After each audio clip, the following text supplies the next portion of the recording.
কাবা যদি ইব্রাহিম কাবা হয় ওই মক্কার ঘরে, তাহলে একজন গুরু যে ভক্তের কাছে কাবা হয়, এটা কোন পর্যায়ে গেলে তারে কাবা বলা যায়?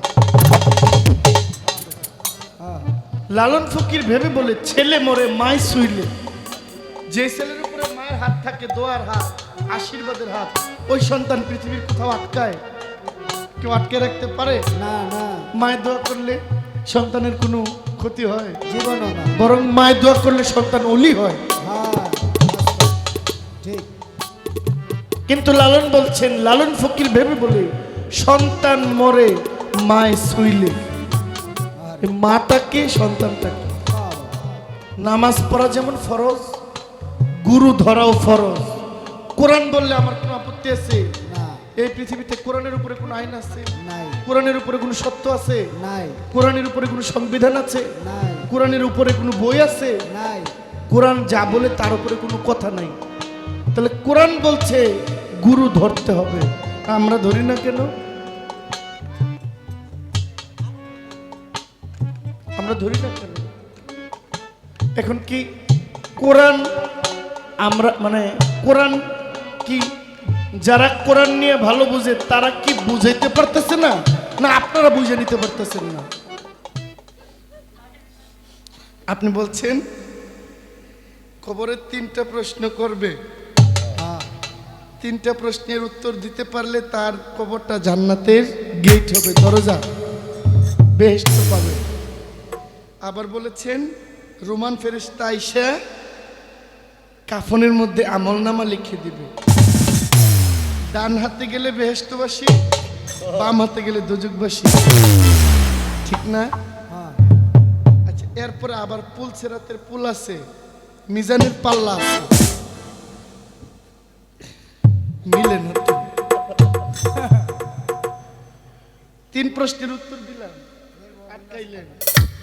ডাইন হাতে আমলনামা লইলাম, আটকাইলেন। মিজানের পাল্লায় উঠাইলেন, তাই এনেও ফেল করলাম, তাহলে জিতলাম। আবার হীরার চেয়ে ধার, চুলের চাইতেও চিকন, পুলসেরাত পার হইতাম, হ্যাঁ, ঠিক তো? অগ্নি পরীক্ষা, আখেরাতকে অবিশ্বাস করার কোনো সুযোগ নাই আছে? আপনি 3 প্রশ্নের জবাব দিলেই আপনি বাইচা যান নাই। আপনি ডাইন হাতে আমলনামা দাঁড়াইলেও আপনি বাঁচেন নাই। মিজানের পাল্লায় উঠে মাফ করবে আপনার আমলনামা, তবু আপনি বাঁচবেন না। পুল ছেড়াতের পুল পার হইতে পারলে আপনার কিনার হবে। দয়াল, এই দেহের মধ্যে এই বিষয়গুলো কই আছে? হ্যাঁ, আরে ও শ্রদ্ধেয় কানন ভাইকে একটি পালা নির্ধারণ করা হয়েছে। কানন দেওয়ান সাহেব আমাদের মধ্যে আজকের গুরুর পালায় অভিনয় করবেন এবং শ্রদ্ধেয় জয় পাগলা ভাই শেষ পালা অভিনয় করবেন। তো কমিটির থেকে বলছে যে 1টা বা 2টা করে প্রশ্ন, গান একটু বেশি বেশি, কথা একেবারে বন্ধ না, কথা চলবে কিন্তু একটু কম, আর উপর থেকে কথাবার্তা বলতে বলেছি। ধন্যবাদ।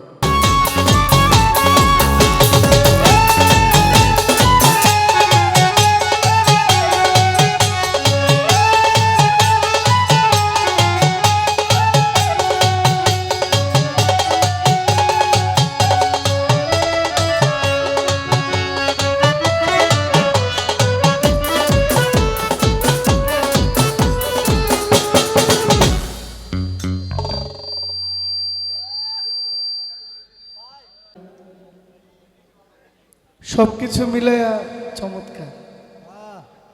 শেষা শেষা।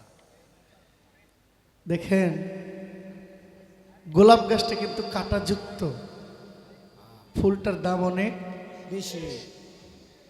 অথচ কচুরি ফুল, এটাতে কিন্তু কাটার কোনো ভয় নাই। কাটা নাই বিধা এই ফুলটারে কেউ ধৈরাও চায় না। ফুল কিন্তু 2টাই, গাছটাতে কাটা আছে, হাত দিলে ব্যথা পাবে, তবু এইটার দাম বেশি।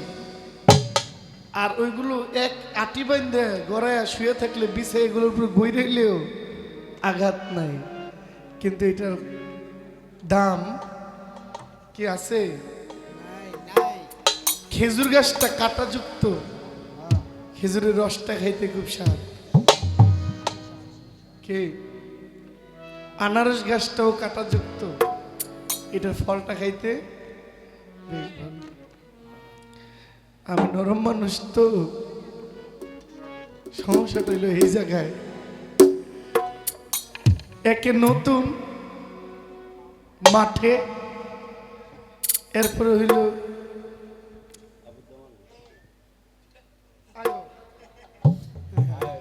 তো এই আর কি, মানায় নিতে হবে। মানায় নিলে জীবন সুন্দর। কি বলেন?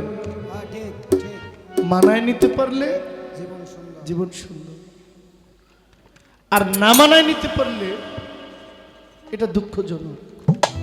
তাই তো তাই তো ভাই ভাই শব্দ করেন না তো। যাক, যেই মন মানসিকতা নিয়ে দাঁড়াইছি, এটা বাদ, যেহেতু পালা আসছে, আমার প্রিয় ভাই, বড় ভাই কানন দেওয়ান গুরু পালায়, তিনি গান করবেন।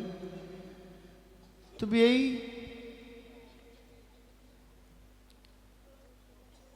বর্তমানে পালা গানটা মনে হয় না করাটাই খুব ভালো। পালার কথাবার্তা হয় বাস্তবিক অর্থে কে কার গুরু। আমি কানন দেওয়ানের শিষ্যও নই, ছাত্রও নই, ভক্তও নই। হ্যাঁ ঠিক তিনিও আমার গুরুও নয়, আমার উস্তাদও নয়, আমার বংশেরও কেউ। তবু একজন অচেনা, অপরিচিত, চিনি না জানি না, তাকে মনিব মাইনা মাথার তাজ বানাইতে হবে। ঠিক তিনিও আমায় চিনেন না, জানেন না, আমি তার কেউ হই না, তবুও সন্তানের মতো সে আমাকে রেখে গান গাইতে হবে। এই জায়গাটা হলো একটা অভিনয় মঞ্চ, এখানে দাঁড়াইলে অনেক কথা হয়, কোন কথা মুখ ফুসকে বের হয়ে যায়। মানুষ 1,00,000 কথা কইলে 5-10টা ভুল হইতেই পারে। এরপরেও সতর্ক থাকি, বাজে কথা যেন না হয় না বলি। তো আপনারা যাকে গুরুপালায় দিয়েছেন, তিনি বাস্তবিক অর্থে অত্যন্ত গুণী, অত্যন্ত বিচক্ষণ একজন মানুষ। সবচেয়ে বড় পরিচয় কি আমি মনে করি যে কানন দেওয়ান, দেওয়ান বংশের এক প্রদীপ, যেটা আমার পিছনে নাই। না বাপ দাদার নাম আছে, না গানের জগতে উস্তাদের আহামরি পরিচয় আছে, কিছুই নাই। তারপরও যে তাদের পাশে দাঁড়ানোর সুযোগ হয়, এটা একেবারে আপনাদের দয়া, মানুষের দোয়া। আমার ভাই গান করবেন গুরুপালায়, আমি শিষ্যপালায় একটি গান করি। তিনি একটা গান করেছেন, এই সময় এই প্রশ্নটা করাও আমার জন্য উচিত না, তবু আমি করব, তবু আমি করব করব করেন করেন করেন এটা উনির বেলায় এবং আমার বেলা উভয়ের বেলায় সমান, কিন্তু উনি যেহেতু সিনিয়র হইবে। হ্যাঁ আজমিরেতে খাজা বাবা, তুমি আমার কেবলা কাবা। মানুষের কাবা কয়টা হয়? কাবা কয়টা? এটা কোন কাবা?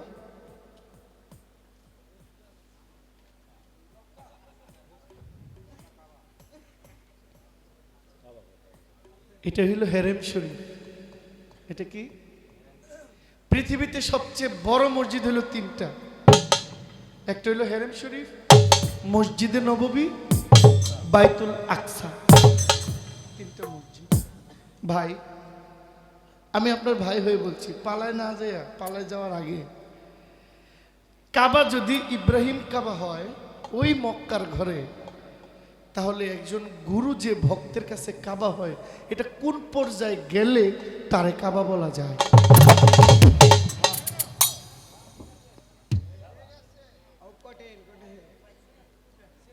আর নাইলে অনেক বিষয় বাউলরা আমাদের সংশোধন হইতে হবে। স্টেজে উঠে এত মারফতের কথা কইতে হইব, এত কথা মাইক দিয়ে বলে ঘরের ভিতরে কি করেন আপনারা হুজরা না? ঘরের কথা যদি মাইকে কোন, তাহলে ঘরের কথার দাম রইল কি? ডিম যদি ভাঙ্গা যায়, আপনি কাস্টমারে হাজার কইলেও এই ডিম বিক্রি করতে পারবেন না। ডিম এটা না ভাঙলেই সুন্দর। ডিম ভাঙা মানে যেটা গোপন এটা গোপন থাকবে, যেটা প্রকাশ এটা প্রকাশ হবে। হ্যাঁ ঠিক। খারাপ কইলাম আমি? কারেক্ট। কষ্ট পাইছেন আপনারা? না না, আমি একটা গান করি, এটা আমার ভাইকে পালাতে যাওয়ার আগে আমার জিজ্ঞাসা। এরপরে পালায় তো আছে এক দুই কথা জানার থাকবে, খুব সিম্পল ভাবে ছোট কিছু কথা থাকবে। হ্যাঁ হ্যাঁ।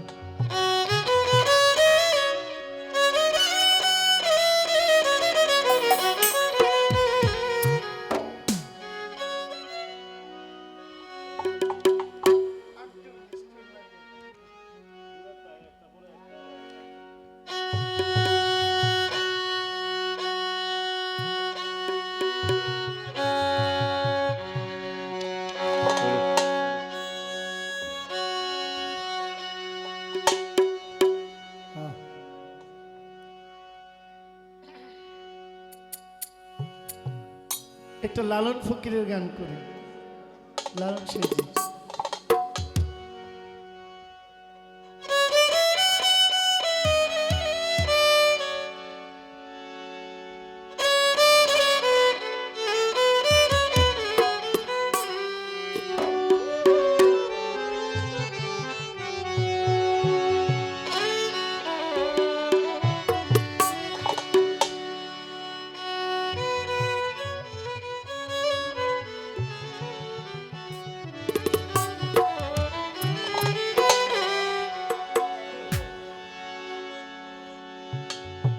দয়াল ঝিয়ার পেটে মায়ের জন্ম,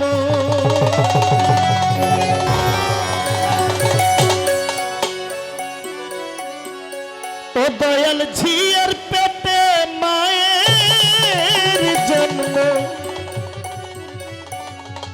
তারে তোমরা বলো কি, বলবে কি? হ্যাঁ চাঁদের গায়ে চাঁদ লেগেছে, আমরা ভেবে করব কি? চাঁদের গায়ে চাঁদ লেগেছে, ঝিয়ার পেটে মায়ের জন্ম, ঝিয়ার পেটে মায়ের জন্ম, আমরা ভেবে করব কি?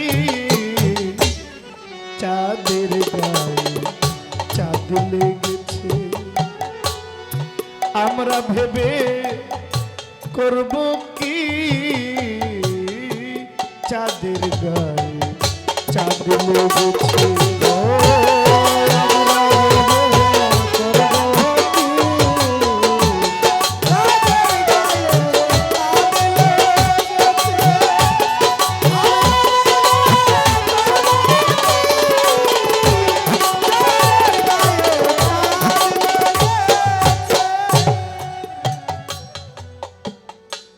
আমার গানটা খুব বেশি একটা খারাপ গান না বাবা,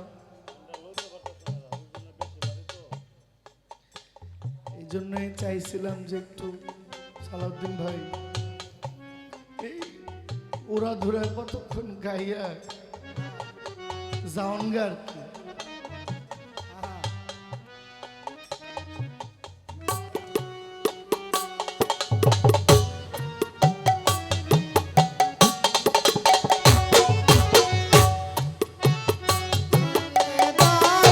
দাগ লেগেছে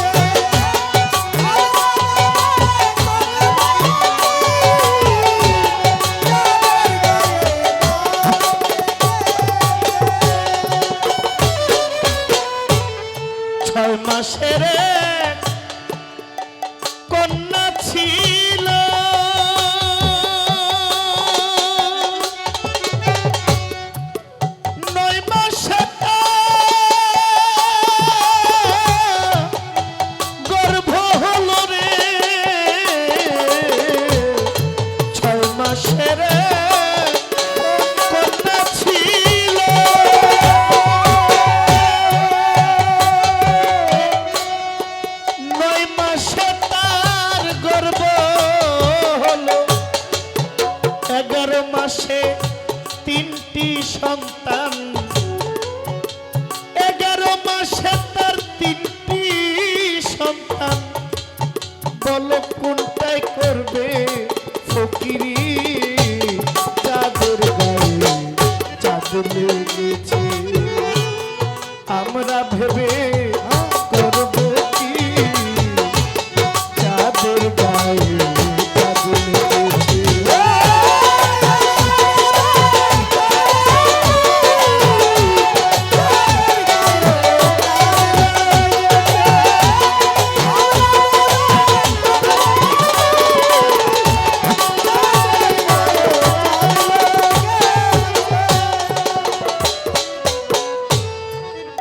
ঘর আছে তার দুয়ার নাই,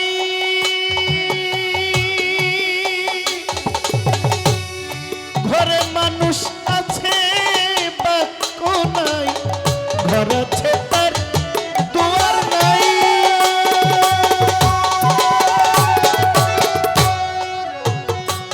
সেই ঘরে মানুষ আছে বাক্য নাই। আবার কেবা তাহার আহার জোগায়,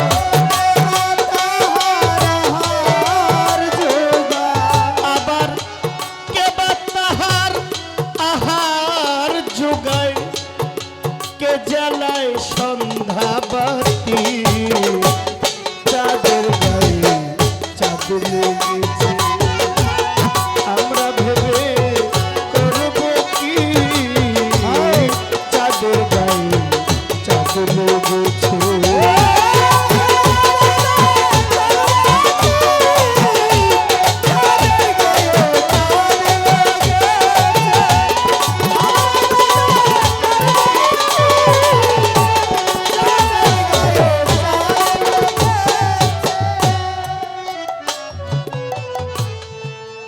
লালন ফকির ভেবে বলে,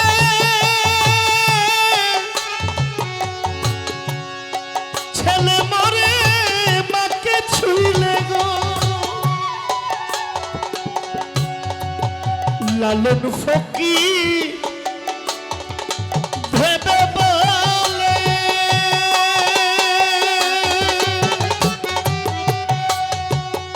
ছেলে মরে মাকে ছুঁইলে।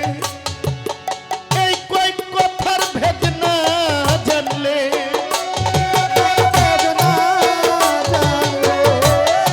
এই কয়েক কথার ভেদ না জানলে তার হবে না ফকিরি, চাঁদের গায়ে চাঁদ লেগেছে। আমরা ভেবে করব কি, চাঁদের গায়ে চাঁদ লেগেছে। আমরা ভেবে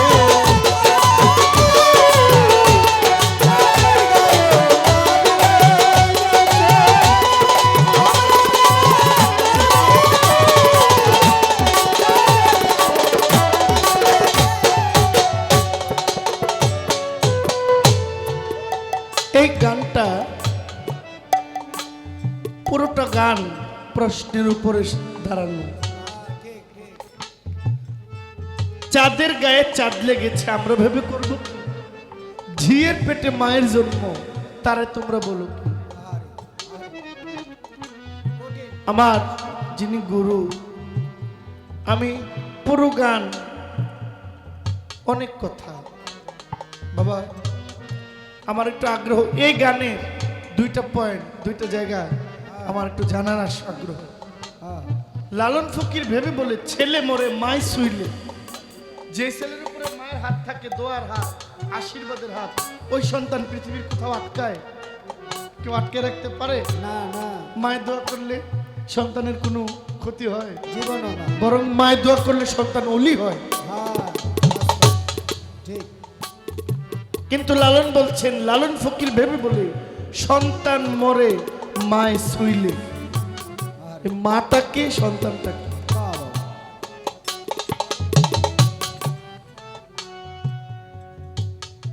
জিয়ের পেটে মায়ের জন্ম, আগে মায়ের জন্ম নিছে না মেয়ে জন্ম হয়েছে? মাই আগে জন্ম কে? পরে না মেয়ে জন্ম দিছে? আগে কি বাপে জন্ম না পোলাই জন্ম? বাপে তো বাবাই জন্ম না? হ্যাঁ তো এই গান তো কই উল্টা। জিয়ের পেটে মায়ের জন্ম, ঝিকে মাকে। হ্যাঁ জন্মটা কিভাবে হয়েছে? বাবা আমার গুরুর কাছে আমার এই দুইটা কথা, পুরো গান পরে এই দুটো কথার আগ্রহ আমার থাকবে। আর আর আরেকটা কথা হইল, গুরু ধরতে হয়, ঠিক না? গুরু ধরতে হবে। গুরু ধরা ফরজ। গুরু ধরা কি ফরজ? নামাজ পড়া যেমন ফরজ, গুরু ধরাও ফরজ। কোরআন বললে আমার কোনো আপত্তি আছে? না এই পৃথিবীতে কোরআনের উপরে কোনো আইন আছে? নাই কোরআনের উপরে কোনো সত্য আছে? নাই কোরআনের উপরে কোনো সংবিধান আছে? নাই কোরআনের উপরে কোনো বই আছে? নাই কোরআন যা বলে তার উপরে কোনো কথা নাই। তাহলে কোরআন বলছে গুরু ধরতে হবে, আমরা ধরি না কেন? আমরা ধরি না কেন? এখন কি কোরআন আমরা মানে কোরআন কি যারা কোরআন নিয়ে ভালো বুঝে তারা কি বুঝাইতে পারতেছে না, না আপনারা বুঝে নিতে পারতেছেন না? এখানে কত কথা দুইটা। যারা কোরআন ভালো পারে তারা বুঝাইতে পারতেছে না, নাকি আপনারা বুঝতেছেন না? হ্যাঁ বাবা শুভঙ্করের ফাঁকি।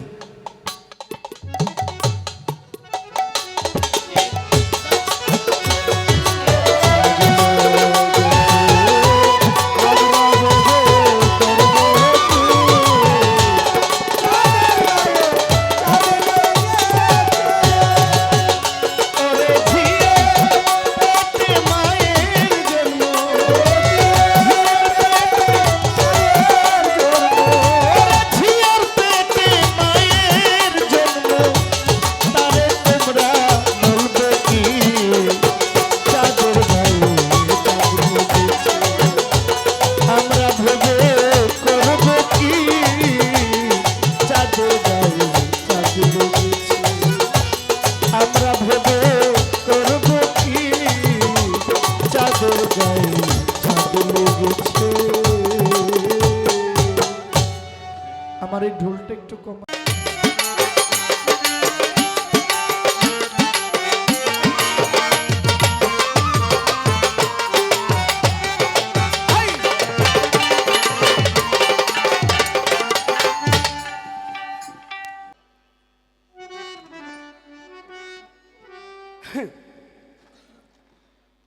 ধন্যবাদ জানাই যারা বসে বসে গান শুনছেন তাদের প্রতি।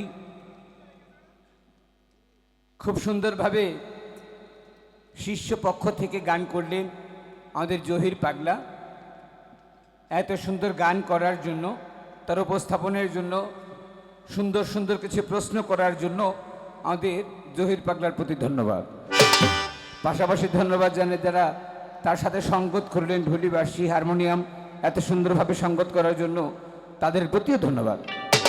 পাশাপাশি ধন্যবাদ জানাই আজকে গান কমিটির যে অক্লান্ত পরিশ্রম করে এত সুন্দর আয়োজন করেছেন আমাদের দেলো পাগলা বাজানের প্রতি ধন্যবাদ। এত সুন্দর আয়োজন করেছেন তার জন্য। তার চাইতে বেশি ধন্যবাদ শ্রদ্ধাঞ্জলি জানাই এই যে আমাদের জন্য একটা হুমকি, মোটামুটি এই হুমকিটা হচ্ছে যারা ইউটিউব আছেন, ইউটিউবটা আমাদের জন্য কিন্তু মোটামুটি একটা হুমকি। কারণ জানে দেশের মধ্যে যে একটা অবস্থা চলতেছে, হ্যাঁ এটা মোটামুটি কাদের ভাই সহ সবাই, আমি শুধু আপনাদের না, আপনাদের একা বলতেছি না, সবাইকে বলতেছি। কারণ দেশেতে এমনি দেশের মধ্যে এমনিতে যে অবস্থা চলতেছে এর মধ্যে আসলে অনেক আগে আপনারা খেয়াল করে দেখবেন যখন ইউটিউব মোটামুটি বের হয়ে গেছে, ইউটিউব বের হওয়ার পরেও অন্যান্য শিল্পীর গান ইউটিউবের মধ্যে যা পাবেন আমার গান মোটামুটি ইউটিউবে একটু কমই আছে। আর এই কম থাকার কারণটা হচ্ছে আমি আগে থেকে জানতাম যে ইউটিউব আমাদের জন্য ভালো কিছু বই আনবে না। যদি এটার মাধ্যমে প্রচার হয়, ইউটিউবটার মানে ভালোর দিকও আছে আবার মন্দের দিকও আছে। ইউটিউবের মধ্যে বেশ কিছু লোক আপনারা জানেন বেশ কিছু লোক আমরা যে গানের কথা বলি, আসলে একটা শিল্পী সারা রাত্র প্রায় 6-7 ঘন্টা যাবত আমাদের পালা গান। এই 6-7 ঘন্টার মধ্যে একটা শিল্পীর মোটামুটি 1.5 থেকে 2 ঘন্টা 3 ঘন্টা পর্যন্ত কথা বলতে হয়। তো 3 ঘন্টা যদি একটা মানুষ কথা বলে, 3 ঘন্টার মধ্যে 2-4 সেকেন্ডের 2-একটা কথা ভুল হইতেই পারে। এটার জন্য প্রথমেই বলে নিচ্ছি যে মানুষ মাত্রই ভুল, আমরা ক্ষমা চাই যদি ভুল হয়। তো এই ভুলগুলোকে অনেকে তুইলা ধরেন, আর তুইলা ধরার কারণে ওই শিল্পীরা মানুষের কাছে অনেকটা ছোট হয়ে যায়, অপরাধী হয়ে যায়। আপনারা জানেন, এই জন্য তারপরেও যেহেতু ইউটিউব চলে আসছেন, চালান। আমার যেটা মনে হয় যে বাউল সমিতি থেকে একটা পদক্ষেপ নেওয়া হবে, ভবিষ্যতে যেন ইউটিউব না থাকে। আপনাদের ব্যবসা কিন্তু সঙ্গে যাবে। তো ধন্যবাদ জানাই যারা ইউটিউব চালাচ্ছেন তাদের প্রতি, তার চাইতে বেশি ধন্যবাদ এবং শ্রদ্ধাঞ্জলি আপনার শ্রোতা যারা বসে আছেন এত সুন্দর পরিবেশ দিয়ে গান শুনছেন। এবার আমার কাছে বেশ কয়েকটা প্রশ্নের মধ্যে আমি এতটুকু বুঝতে পারলাম, সম্ভবত আমাদের জহির পাগলার মনের মধ্যে আমার জন্য একটু ক্ষোভ জমে আছে। আমি বুঝতেছি যে তার মনের মধ্যে সম্ভবত আমার জন্য ক্ষোভ জমে আছে। যদি ক্ষোভই না থাকতো তাহলে আমি বন্ধনান গান গাইলাম, আমার বন্ধনা থেকে পয়েন্ট ধরে ফেলছি। পালা শুরু হইলে তারপরে যদি কোনো কথা বলি, পালার থেকে মানুষ প্রশ্ন করে, তা আমাদের জহির পাগলা একেবারে আমার বন্ধনা থেকে প্রশ্ন শুরু করছে। কি প্রশ্ন? আমি গানের মধ্যে বন্ধনা গানে বলেছিলাম, আজমিরেতে খাজা বাবা তুমি ভক্তের ক্যাবলা কাবা। এখন সে বললেন যে আসলে ভাই আপনি ক্যাবলা কাবা বললেন, কাবা 2 রকম হয়, একটা হচ্ছে জলিল কাবা, নিজ দেহ কাবা, আরেকটা হচ্ছে খলিল কাবা, যেটা ইব্রাহিম খলিলুল্লাহর আমলে তৈরি করা হয়েছিল। আসলে বিষয়টা বুঝতে হবে আমি কার কথা বলেছি। আজমিরেতে দয়াল খাজা তুমি ভক্তের ক্যাবলা কাবা, কথাটি বলেছি এই জন্য খাজা বাবা তার ভক্তের জন্য মোটামুটি ক্যাবলাই কাবাই বলতে গেলে। কিভাবে? খাজা বাবার একজন ভক্ত ছিলেন, বাবা আমরা যদি কাবাকে উদ্দেশ্য করে যদি ঠিকভাবে আল্লাহকে সেজদা করতে পারি, সেই সেজদাটাকে গিয়া ওই কাবা শরীফে সেজদাটা গ্রহণযোগ্য হবে না। যদি ঠিক মতো সেজদা দিতে পারি তাহলে তো অবশ্যই কাবায় গ্রহণযোগ্য হবে। খাজা বাবা ভক্ত ছিলেন কুতুবউদ্দিন বখতিয়ার কাকি। খাজা বাবার ভক্ত ছিলেন কুতুবউদ্দিন বখতিয়ার কাকি। খাজা বাবা আজমিরে, আর তার থেকে প্রায় 440 কিলোমিটার দূরে হচ্ছেন দিল্লিতে হচ্ছেন কুতুবউদ্দিন বখতিয়ার কাকি। কুতুবউদ্দিন বখতিয়ার কাকির ব্যাপারে কয়েকটা লোক এসে একটা অনুরোধ জানালেন। একজন খারাপ মহিলাকে ভাড়া করলেন, ভাড়া করে বললেন যে দেখো আমাদের এলাকার মধ্যে কুতুবউদ্দিন বখতিয়ার কাকি ওই বাদশারে তার মুরিদ বানাইছে, এত মুরিদ বানাইছে, সে তার একটু লাঞ্ছনা করতে হবে। লাঞ্ছিত করার জন্য কয়েকজন লোক টাকা দিয়ে ভাড়া করছে একটা খারাপ মহিলা। ওই খারাপ মহিলা গিয়া রাজার দরবারে ফরিয়াদ জানাইছে, রাজা আমার একটা বিচার। বলে কি বিচার? বলে ওই যে আপনার পাশে বসে আছে কুতুবউদ্দিন বখতিয়ার কাকি, সে আমাকে বিয়ে করবে বলে আশ্বাস দিয়েছে, আমার সাথে থাকছে, এখন আমার গর্ভের মধ্যে বাচ্চা, এখন সে আমাকে বিয়ে করতে চায় না। কুতুবউদ্দিন বখতিয়ার কাকিকে বাদশা বলে, হুজুর এটাও কি সম্ভব? এটা কি সত্য? কুতুবউদ্দিন বখতিয়ার কাকি কিছুই বলে না, চুপ। এমন সময় কুতুবউদ্দিন বখতিয়ার কাকি 2টা চোখের পানি ছেড়ে, আমরা যেমন বিপদে পড়লে আল্লাহকে স্মরণ করি, কুতুবউদ্দিন বখতিয়ার কাকি 440 কিলোমিটার দূর থেকে শুধু একবার খাজা বাবারে মনে করছে, আর চোখের পলকে গিয়ে আমার খাজা বাবা হাজির। কি রে, কি ব্যাপার? আমার কুতুবউদ্দিনের চোখে পানি কেন? সবাই বলে ওই যে মহিলাটা বিচার দিচ্ছে, এই মহিলার গর্ভের মধ্যে যে বাচ্চা, এটা নাকি কুতুবউদ্দিন বখতিয়ার কাকির। বললেন সাক্ষী? বলে সাক্ষী বেশ কয়েকজন লোক গিয়ে সাক্ষী দিয়েছে। এই লোকগুলো বলতেছে এটা কুতুবউদ্দিন ওই ঘরের মধ্যে গিয়েছে, তারা দেখছে। খাজা বাবা ডাক দিয়ে বলে আমার একটা সাক্ষী আছে। বলে কে সেই সাক্ষী? বলে গর্ভের মধ্যে যে বাচ্চা, এই গর্ভের বাচ্চাটা হয়েছে আমার সাক্ষী। আমার খাজা বাবা গিয়ে গর্ভের বাচ্চাকে ডাক দিয়ে বলে, এই গর্ভের বাচ্চা তুমি সাক্ষ্য দাও তোমার বাবাকে। সঙ্গে সঙ্গে গর্ভ থেকে আওয়াজ আসতে লাগলেন, আসসালামু আলাইকুম ইয়া খাজা মঈনুদ্দিন। খাজা বাবা, আমি যার গর্ভে, আমার মা তেমন একটা ভালো মহিলা না, আমার মা একটা খারাপ মহিলা। ওই লোকগুলা টাকা দিয়ে ভাড়া করে আমার মাকে নিয়ে আসছে কুতুবউদ্দিনকে লাঞ্ছিত করার জন্য। এই সাক্ষ্য পাওয়ার সঙ্গে সঙ্গে সবাই বুঝলেন খাজা বাবা একজন আল্লাহর ওলি। কুতুবউদ্দিন বখতিয়ার কাকের যে লাঞ্ছনা থেকে তিনি বেঁচে গেলেন, আর ওই লোকগুলোকে শায়েস্তা করলেন বাদশাহ। এই জন্য আমি বলেছিলাম আজমিরেতে খাজা বাবা তুমি ভক্তের কেবলা কাবা। একেবারে সাফ কথা, অল্প কথার মধ্যে একটা কথা শেষ করলাম। এবার চলে আসি পালার মধ্যে। আজকে আমাদের মধ্যে আমরা বাংলাদেশের মধ্যে যে কয়টা পালা গান করি, গুরু শিষ্য থেকে শরীয়ত মারফত, হাসর কিয়ামত, জীব পরম, নারী পুরুষ,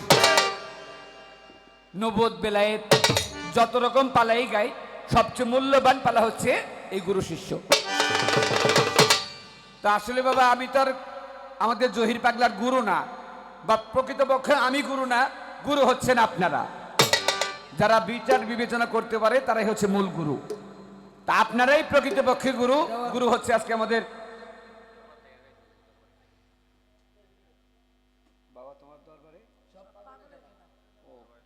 আচ্ছা, এটা যদি সম্ভব হয় গাওয়ার চেষ্টা করব। আচ্ছা ঠিক আছে, আচ্ছা গাওয়ার চেষ্টা করব। তো এবার সবচেয়ে মূল্যবান পালা হচ্ছে গুরু শিষ্য। আমি তো আর বাবা গুরু না, আজকের জন্য গুরু হচ্ছেন আমার রমজান পাগলা, আজকের জন্য গুরু হচ্ছেন আমাদের ওই দেলোয়ার পাগলা, আজকের জন্য গুরু হচ্ছেন আপনারা। আপনাদের পক্ষ থেকে এই গুরুর ভূমিকায় থেকে আপনাদের কথাগুলো আমার মুখ দিয়ে দুই চারটা কথা উপস্থাপন করার চেষ্টা করব, এটা হচ্ছে কথা। তো আমার কাছে মৌখিকভাবে প্রশ্ন করলেন একটা, মৌখিকভাবে প্রশ্ন করলেন কোরআনের মধ্যে বায়াতের কথা বলা আছে, তো আসলে আমরা কি বুঝি না? আমরা কি কোরআন বুঝি না, নাকি যারা কোরআন বোঝে তারা আমাদেরকে ঠিকভাবে বোঝায় না? আসলে মূল ভিত্তিটা কোথায়? আমরা সবাই বায়াত হওয়ার কথা কোরআনে বলছে, তারপরে আমরা অনেকে বায়াত হই না কেন? এই হচ্ছে তার মৌখিক কথা। গানের মধ্যে প্রশ্ন করলে চাঁদের গায়ে চাঁদ লেগেছে আমরা ভেবে করব কি, ঝিয়ের পেটে মায়ের জন্ম তোমরা তারে বলো কি, 6 মাসের এক কন্যা ছিল, 9 মাসে তার গর্ভ হলো, 11 মাসে 3টা সন্তান, কোনটা করবে ফকিরি? লালন ফকির ভেবে বলে ছেলে মরে মায়ে শুইলে, 3 কথার ভেদ না বুঝিলে তার হবে না ফকিরি। আমি মনে মনে চিন্তা করতেছিলাম যে এইভাবে যেইভাবে প্রশ্ন করা শুরু করছে, আর 2-4টা প্রশ্ন করে আমাদের জহির পাগলাকে ঘরে শুয়ে থাকতো, আমি সারা রাত্র প্রশ্নের উত্তর দিয়ে গান শেষ করতাম, আইসা শুধু টাকা পয়সা নিয়ে বাড়িতে যাইত। আসলে একটা শিল্পী চাইলে 2-4 ঘন্টা মিলে একটা প্রশ্নের জবাব দিতে পারে। আবার আমি একটু কায়দা করে দেবো যাতে 2-4 মিনিটে শেষ হয়ে যায়, যাতে আমাদের জহির পাগলা হচ্ছে আমাদের জন্য, আমি কেরানীগঞ্জের সন্তান যেহেতু, তো উনি আসছিল সেই ব্রাহ্মণবাড়িয়া থেকে, তা আমাদের এলাকার মেহমান হিসেবে তাকে আমরা সম্মান জানাবো, স্নেহ করব, সম্মান জানাবো। তিনি যেন বেশি বেশি গান গাইতে পারে, আমি একটু 2-4টা কমই গাইব, নাকি সমস্যা আছে বাবা?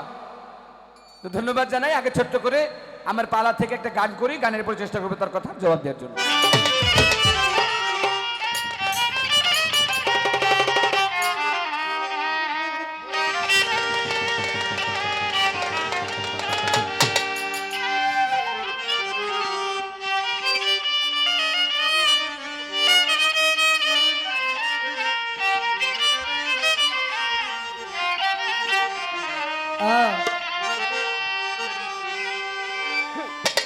ওরে শত সাধনার বলে আসিয়া এই মানব কুলে, আচ্ছা ও তুই 16 আনা দিবি বলে কেন আজ দিলি না? কেন রে মন সাধুর সঙ্গ নিলি না? কেন রে মন সাধুর সঙ্গ নিলি না? শত সাধনার বলে আসিয়া এই মানব কোলে, শত সাধনার বলে আসিয়া এই মানব কুলে, শত সাধনার বলে আসিয়া এই মানব কুলে, 16 আনা দিবি বলে আজ দিলি না? কেন রে মন সাধুর সঙ্গ নিলি না, কেন রে মন সাধুর সঙ্গ নিলি না।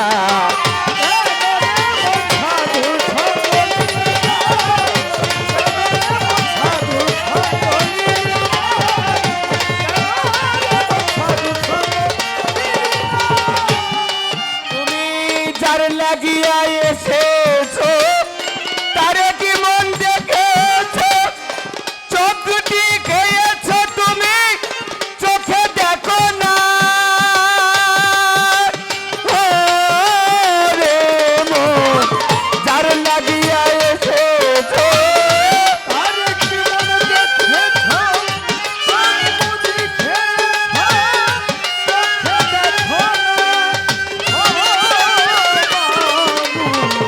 যার লাগিয়া এসেছো তারে কি মন দেখেছো, চোখ দুটি খেয়েছো তুমি চোখে দেখো না। সে তো সরল প্রেম সাধনে পাঠায় তোরে এই ভুবনে,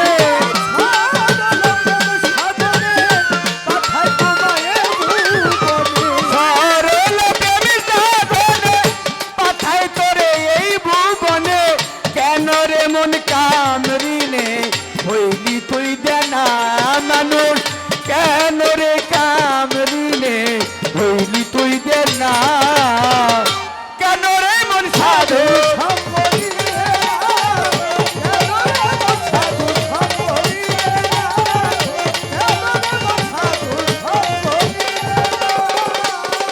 এবার আমানত মানবতায় এনে দিলি তোর মাথায়, ভুলে গেলি কার কথায় তারে চিনো না।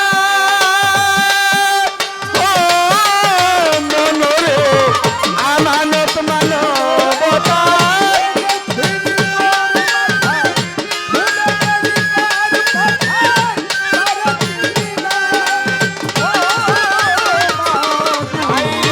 আমানত মানবতায় এনেছিলি তোর মাথায়, ভুলে গেলি কার কথায় তারে চিনলি না।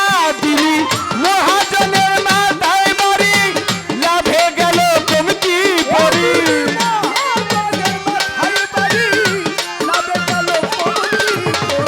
মহাজনের মাথায় বাড়ি, লাভে গেল কমতি পরি।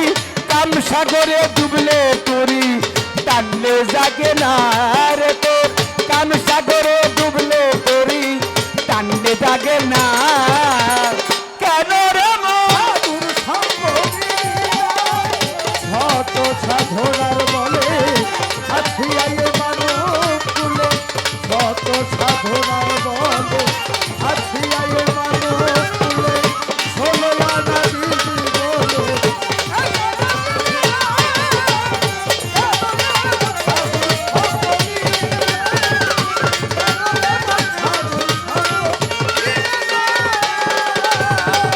বনের পশু গরু ছাগলে বৎসরে দুই একদিন মিলে তুই দেখি মানব কুলে মানি রাখলি না। ও মনরে বনের পশু গরু ছাগলে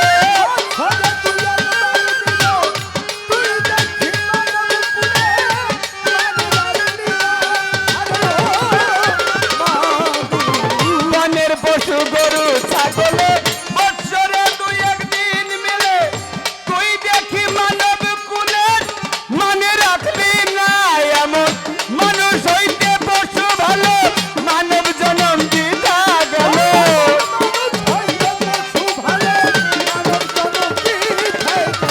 মানুষ হইতে পশু ভালো, মানব জনম দিতা গেল।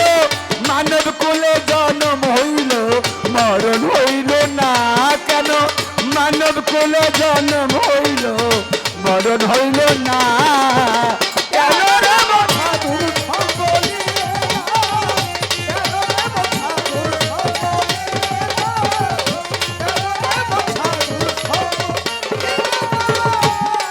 এবার নামে প্রেমে ডাকলে তারে পরে যাবি সমাদরে, মন চাইলে যার তার সাথে যাওয়া ভালো না।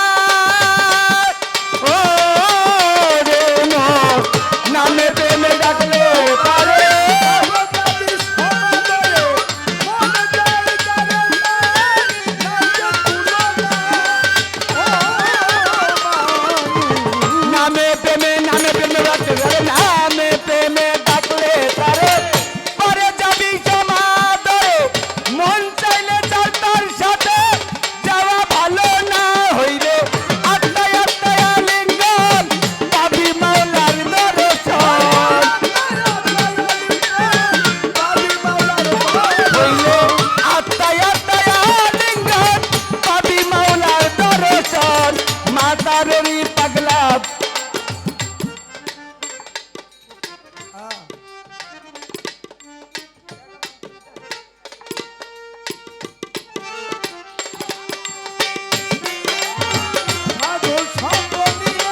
এমন ভাবে ডাক দিছে, আমি তো মোটামুটি ভয়ে পেয়ে গেছিলাম।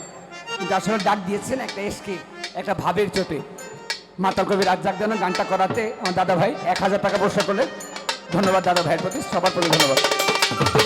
নামে প্রেমে ডাকলে তারে পরে যাবি সভাল রে, মন চাইলে তার তার সাথে যাওয়া ভালো না। ও রে মন, নামে প্রেমে ডাকলে তারে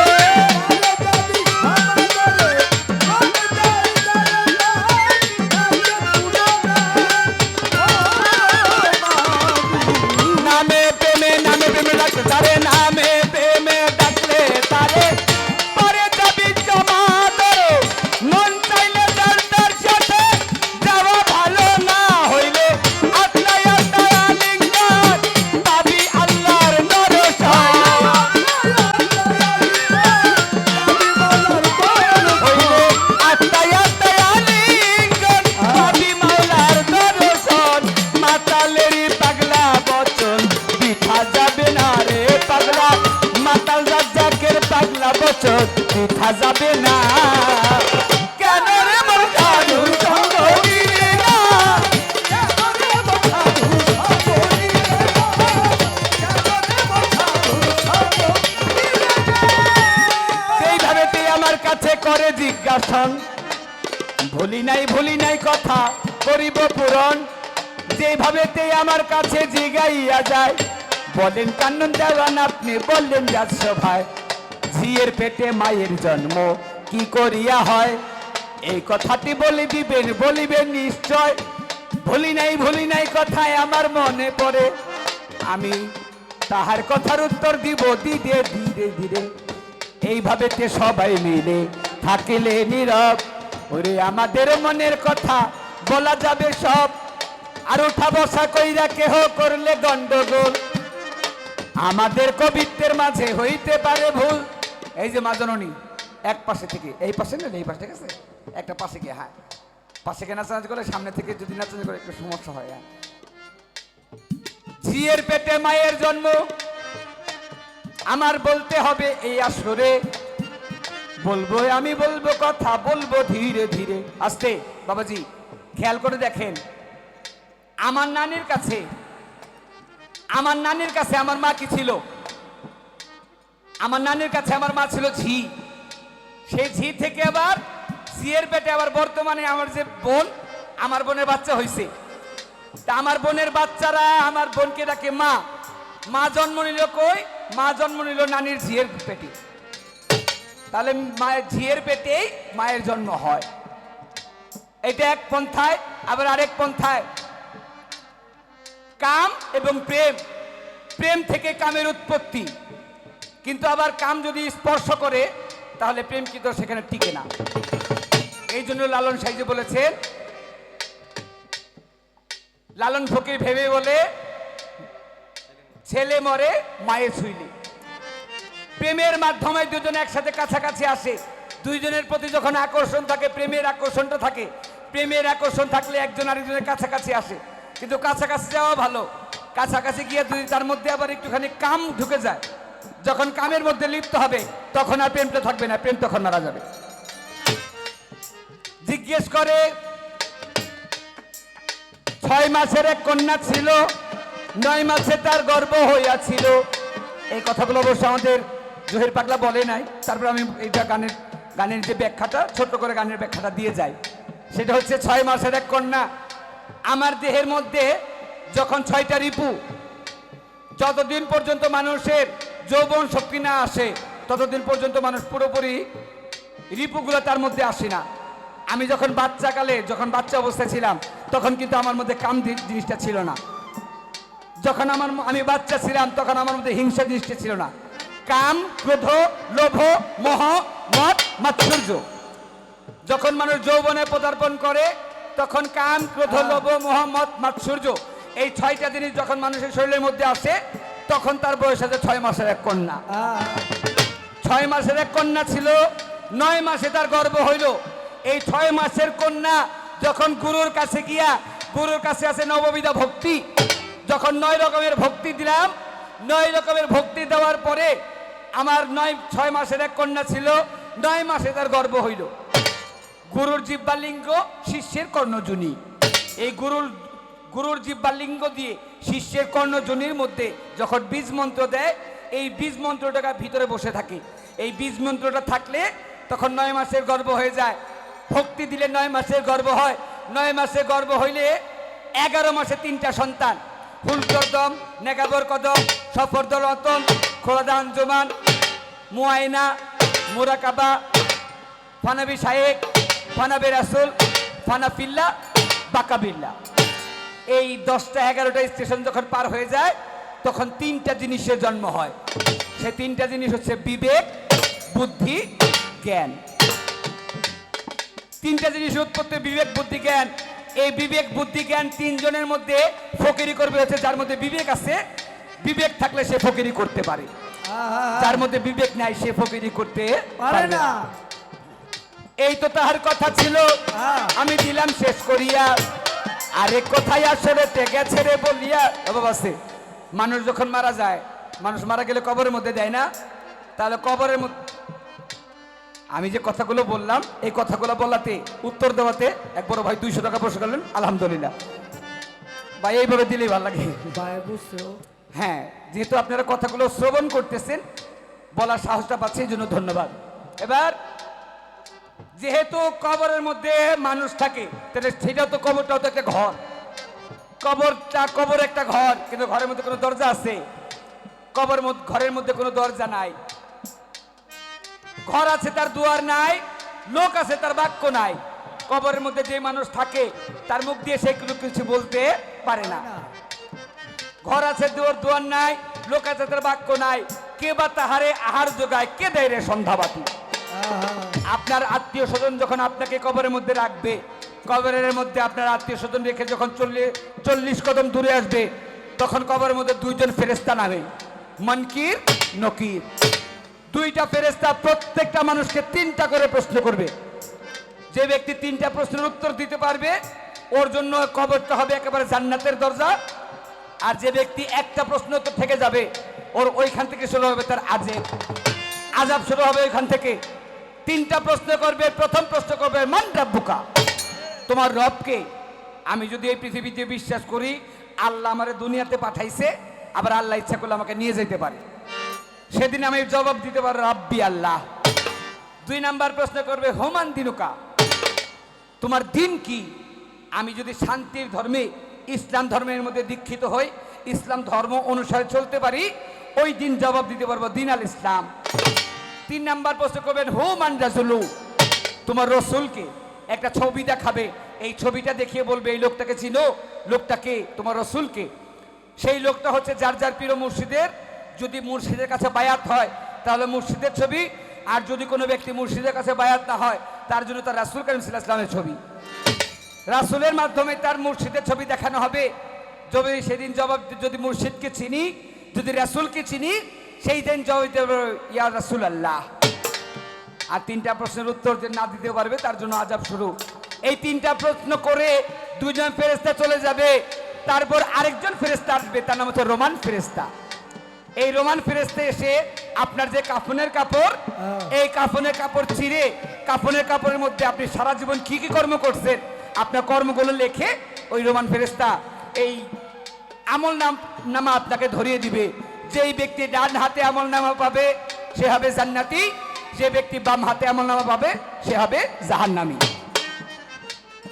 এই তো তাহার কথা ছিল, আমি দিলাম শেষ করিয়া। সামনের দিকে এইবার আমরা যাইব রে বাড়িয়া। বলে কানন দেওয়ান সাহেব বলবেন, যারা কোরআন বোঝায় তারা কি ঠিক মতো বোঝায় না, নাকি আমরা ঠিক মতো কোরআনের মধ্যে বায়াতের কথা বুঝতে পারি না? আসলে আস্তে কিছু কিছু লোক আছে যারা বুঝতে চায় না, আবার কিছু কিছু লোক আছে যারা কোরআন জানে কিন্তু ভালো করে বোঝায় না।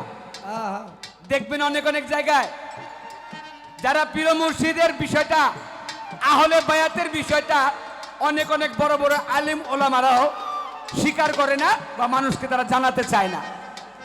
কোরআনের সূরা ফাতিহ আয়াত নাম্বার 10 আল্লাহ বললেন, হে মুহাম্মদ আপনি বলিয়া দিন, যে ব্যক্তি আপনার হাতে হাত দেওয়া বায়াত গ্রহণ করলো সে যেন আমি আল্লাহর হাতে হাত দেওয়া বায়াত গ্রহণ করব। কারণ আপনার হাতের উপরে আমি আল্লাহর হাত ছিল। তাহলে যে ব্যক্তি নবীর হাতে হাত দিল সে যেন আল্লাহর হাতে হাত দিল। নবী বলছেন, তোমরা মনে রাখিও, যে ব্যক্তি আহলে বায়াতের মধ্যে যে অলিয়া উলিয়ারা গণ্য, এই আহলে বায়াতে যারা মুরিদ হয়েছে তাদের হাতে হাত দেওয়া, আমি আমার আহলের হাতে হাত দেওয়া আর আমার হাতে হাত দেওয়া একই কথা। তাহলে পীরের হাতে হাত দেওয়া তো মুর্শিদের হাতে হাত দেওয়া, মুর্শিদের হাতে হাত দেওয়া তো আল্লাহর হাতে হাত দেওয়া। অনেক অনেক লোক আছে এই বিষয়টা যারা বুঝেও বুঝতে চায় না, আবার অনেক অনেক আলেম ওলামা আছে যারা এই কোরআনের বায়াতের কথাটা ঠিকমতো মানুষকে বোঝায় না। তবে আমাদের সবার বোঝা উচিত যে কোরআনের মধ্যে যে কথা বলছে, কোরআনের বাক্য, কোরআনের প্রত্যেকটা কথা কি আমাদের জন্য ফরজ না বাবা? কোরআন আমাদের জন্য ফরজ। তাহলে যেটা ফরজে আইন, এইটা অবশ্যই আমাদের মানতে হবে, প্রত্যেকটা মানুষের বায়াত গ্রহণ করতে হবে। আপনার কাছে, আপনি যার কাছে ভালো লাগে, যাকে আপনার প্রকৃতপক্ষে একটা মানুষের মতো মানুষ মনে হয়, আপনি তার কাছেই বায়াত গ্রহণ করেন, তাতে কোনো সমস্যা নাই। এইটা এই পর্যন্ত কথা ছিল, সংক্ষিপ্ত আকারে শেষ করলাম, কারণ আমাদের গান কমিটি থেকে বলছে কথা কম বলার জন্য, যতটুকু বলা সম্ভব এই কথাগুলো বলার জন্য। আর 100 টাকা বসে করলেন, ধন্যবাদ। নামে প্রেমে ডাকলে তারে পারে যাবি সমাদরে, মন চাইলে যার তার সাথে যাওয়া ভালো না। ও রে মন, নামে প্রেমে ডাকলে তারে পারে যাবি সমাদরে, মন চাইলে যার তার সাথে যাওয়া ভালো না। হইলে আত্মায় আত্মায় লিঙ্গন পাবি আল্লাহর দরজা।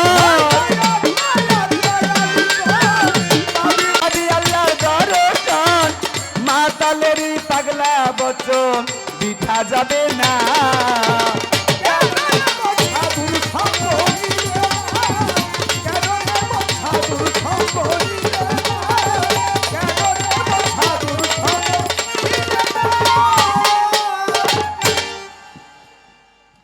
নাম শুনেছেন আপনার? টাইনাল বৈতি সাহেব তাদের ভাষায় বলতে, বাবাজি কলে তো কবার পারি, বড় বিকা দেয় ঠিকইছি, তাই বই না। তো বললে তো বলতে পারি, আসলে বিকায়দার মধ্যে আছে কি, যে বিকায়দায় আছে এটা আমি আর জহির বুঝতেছি। বিকায়দায় একটার পর একটা আসে, শেষ আর হয় না। তো এবার আমার কাছে যে প্রশ্ন করলেন আমি তার জবাব দেওয়ার চেষ্টা করলাম। এবার আমাদের জহির পাগলার কাছে শিষ্য পক্ষ থেকে একটা কথা জানতে চাই। আপনি বলবেন, জহির পাগলা, মার 4 বাবার 4 আল্লাহর দেওয়া 10, 18 মোকামের মধ্যে প্রভু খেলছেন মহারস। মার 4 বাবার 4 আল্লাহর দেওয়া 10, এই 18 মোকামেই প্রভু খেলছেন মহারস। মার 4 কি? গোস্ত পোস্ত লোম ত্বক, এটা হচ্ছে মার। হাড় রগ মনি মগজ, এই 4টা হচ্ছে বাবার। আল্লাহর দেওয়া 10, চোখের মধ্যে দৃষ্টি শক্তি, মুখের মধ্যে বাক্য শক্তি, নাকের মধ্যে ঘ্রাণ শক্তি, শোনার শক্তি, বলার শক্তি, চলার শক্তি, এইভাবে আল্লাহ দিয়েছেন 10টা শক্তি। আচ্ছা জহির পাগলা, আপনি একটু বলবেন, বাবারটা বাবাকে দিয়ে দিলেন, মারটা মাকে দিয়ে দিলেন, আল্লাহটা আল্লাহকে দিয়ে দিলেন। এই যে আপনি আমার কাছে প্রশ্ন করলেন, আমি যে প্রশ্নের উত্তর আপনাকে দিব, এই দেওয়ার জন্য পৃথিবীতে প্রত্যেকটা জিনিস গিভ অ্যান্ড টেক, কিছু দিলে কিছু মিলে। তো আপনি আমার কাছে আপনার নিজের বলতে কি আছে যে আপনি আমার দিবেন? আপনি না, আমি না দিতেই আপনার প্রশ্নের উত্তর দিলাম, কিন্তু আপনি এবার দাঁড়ায় বলবেন যে আপনি ভক্ত, আপনি শিষ্য, শিষ্যের প্রকৃতপক্ষে নিজের বলতে কি আছে যে আপনি আমার কাছে দিবেন? দিলে তো আমি আপনার তার বিপরীতে কিছু দিব। ছোট্ট করে একটু বলবেন, এই একটা পয়েন্ট রইল, এই একটা পয়েন্টের মধ্যে দেখা যাবে। ওই যে মা বোনরা যে ভাত পাকায় না, ভাত পাকাইলে সারা ভাতের মধ্যে সবগুলো ভাতে টিপ দিতে হয় না, একটা ভাতে টিপ দিলেই হয়, পাতিলে খবর জানা হয়ে যায়। এর জন্য একটা ছোট্ট কথা রইল, ছোট্ট করে আরেকটা গান করে, একটা দরবারে গান করে বসে বলতে মাফ করবেন।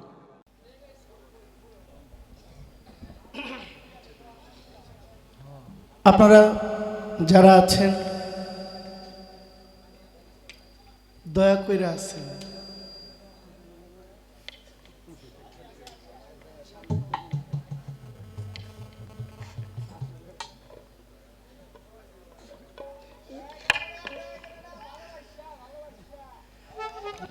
দেখেন মায়ের 4, আব্বার 4, আল্লাহর 10। তাহলে আপনারা দিন কি বাজারে দুধ কিনতে পাওয়া যায়, দুধ কিনতে পাওয়া যায়। এখন যিনি মিষ্টি বানায় সে কি দুধ নাই মিষ্টি বানায়? এটাকে আগুনে পোড়ায়া আগে ছানা তৈরি করে,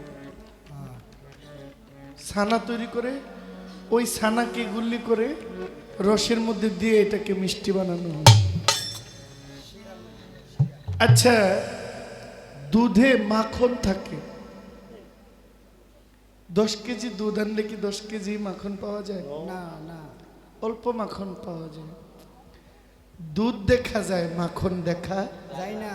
এটা মন্থন করলে হয়। ঠিক ঠিক। ফুল দেখা যায়, গন্ধ দেখা যায় না, গন্ধটা অনুভব করা যায়। লবণ কিংবা চিনি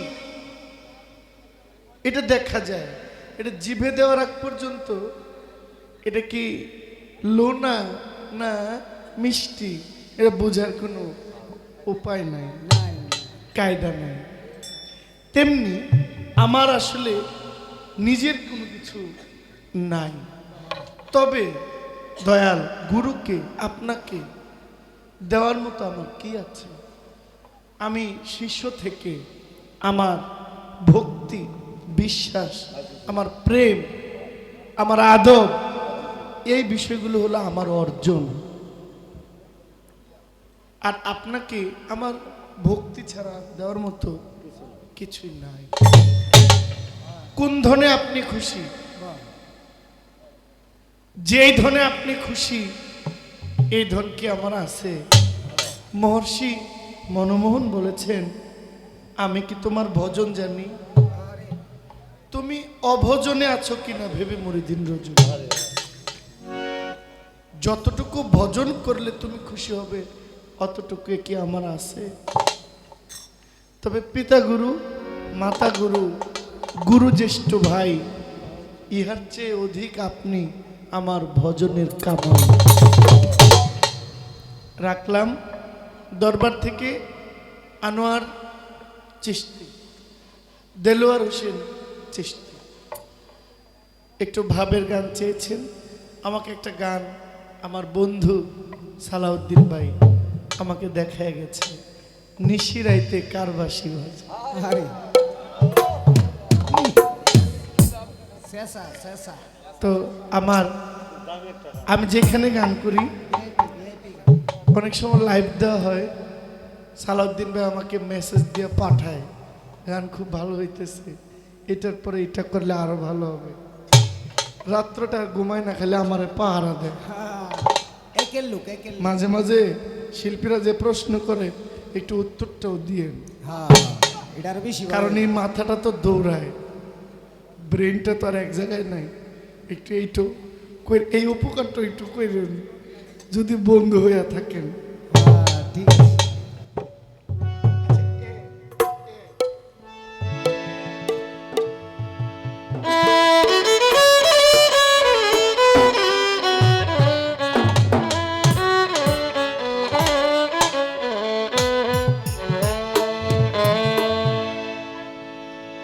ওরে বাঁশি বাজায় আমার রমজান শাবাব,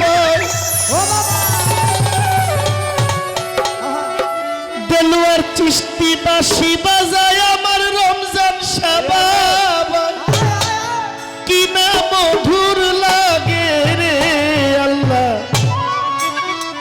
ও আল্লাহ নিশিরাইতে কারবাসী নিশিরাইতে কারবাসী বাঁশি বাজায় আমার রমজান শাবাব, বাঁশি বাজায় আমার খাজা বাবা, কি না মধুর লাগে নিশিরাইতে কারবাসী বাজে।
তোর লাইগা রে দয়াল তোর লাইগা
তোর লাইগা রে বন্ধু তোর লাইগা রে বন্ধু তোর লাইগা রে আমার তবু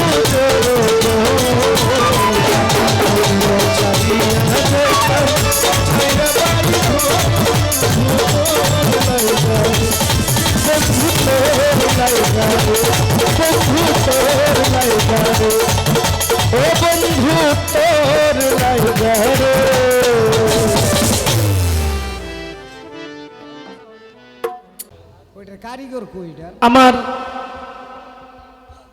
যিনি গুরু দেলোয়ার চিশতি, আমি আপনার দৃষ্টি চাই। কয় পাগলা মনে হয় আমার প্রতি বেশি খুব, হ্যাঁ আমার বন্ধনের থেকেই জিগাইছি হ্যাঁ গাছ বড় হইলে বাতাস একটু বেশি লাগে বেশি লাগে। বেশি লাগে হ্যাঁ তাই তো তাই তো আমি অন্য কেউ হইলে জিজ্ঞেস করতাম না, এটা কানন দেওয়ান, এই জন্য আমি জিজ্ঞেস করেছি। আমি যদি বাংলাদেশের কোনো শিল্পী আমার সাথে গান করলে আমার প্রশ্নই করে না, পাত্তা দেয় না, ছোট মানুষ তো হ্যাঁ করেও না। তা আপনি তো একটা কইরে ফেলছেন, আমারও যে আপনি প্রশ্ন করছেন, আপনি একটু বুঝা করার দরকার ছিল যে পাগলারে আমি যে জিগাই। কিন্তু আমি তো আপনাদের ছাড়বো না।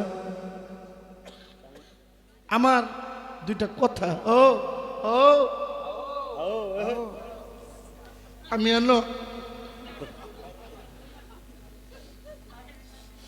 আপনি বলছেন খবরের 3টা প্রশ্ন করবে, হ্যাঁ 3টা প্রশ্নের উত্তর দিতে পারলে তার কবরটা জান্নাতের গেট হবে, দরজা, বেহেশত পাবে। আবার বলেছেন রোমান ফেরেশতা আইসা কাফনের মধ্যে আমলনামা লিখে দিবে, ডান হাতে গেলে বেহেশতবাসী, বাম হাতে গেলে দোজকবাসী, ঠিক না? হ্যাঁ আচ্ছা, এরপরে আবার পুল সেরাতের পুল আছে, মিজানের পাল্লা আছে, মিলে না তো। 3 প্রশ্নের উত্তর দিলাম, আটকাইলেন। ডাইনাতে আমলনামা লইলাম, আটকাইলেন। মিজানের পাল্লায় উঠাইলেন, তাই এনেও ফেল করলাম, তাহলে জিতলাম। আবার হীরার চেয়ে ধার, চুলের চাইতেও চিকন, পুলসেরাত পার হইতে হবে, হ্যাঁ ঠিক তো? অগ্নি পরীক্ষা, আখেরাতকে অবিশ্বাস করার কোনো সুযোগ নাই আছে?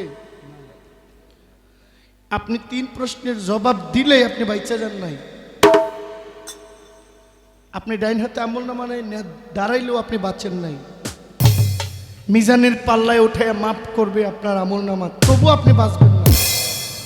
পুল ছেড়াতের পুল পার হইতে পারলে আপনার কিনার হবে। দয়াল, এই দেহের মধ্যে এই বিষয়গুলা কই আছে? হ্যাঁ আরে এই দেহে পুল ছেড়াতের পুলটা কই? কঠিন কঠিন এটা একটু দেখাইতে হবে। আপনি যত ফাঁক খুঁজবেন আমি আপনাকে তত ধরবো। এখন কেন ধরবো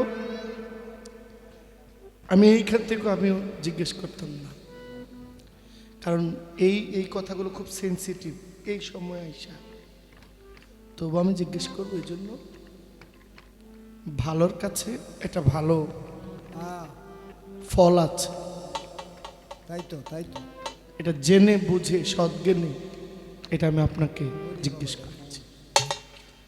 আমার এটা জিজ্ঞাসায় যদি বেয়াদবি হয়, যাই না না যাই না, আপনি ক্ষমার দৃষ্টিতে দেখবেন, আমাকে একটু দেখাই দিবেন। লালন শাহ বলছেন গোপনে যে বেশ্যার ভাত খায় তাতে ধর্মের কি ক্ষতি হয়? লালন বলে জাতকারে কয় এই ভ্রম আজও গেল না। আবার বলছে পরের নারী, পরের পরের দ্রব্য পরের নারী হরণ করো না, পারে যেতে পারবে না। কেডাই না করে? পরের দ্রব্য পরের নারী হরণ করো না। ওই যে কম্বলের লোম বাঁচলে আর কম্বল, তাই না? এই দেশে যে আল্লাহকে মানে না, কুফরি কালাম বেঈমানি করে, সে কি আলো বাতাস কম পায়? সূর্যের আলোটা কম পায় না, আল্লাহ তাকেও বাঁচাইয়া লাগছে।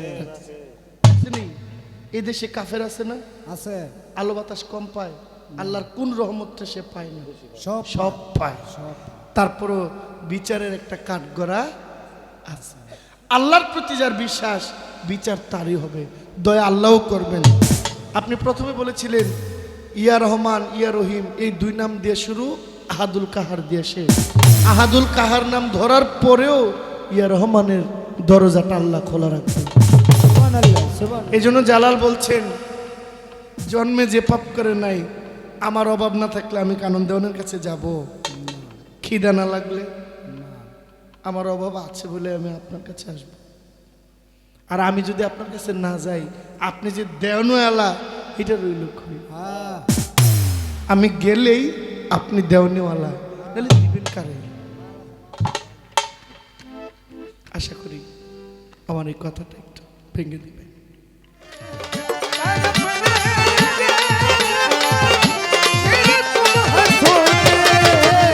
कभी दिल किसी से लगा कर दो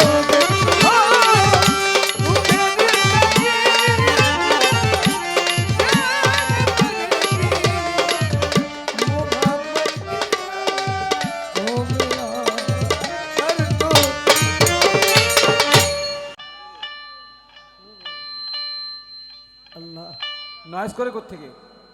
মেইন ভোকালটা একটু বাড়বে ভাইয়া, ধন্যবাদ।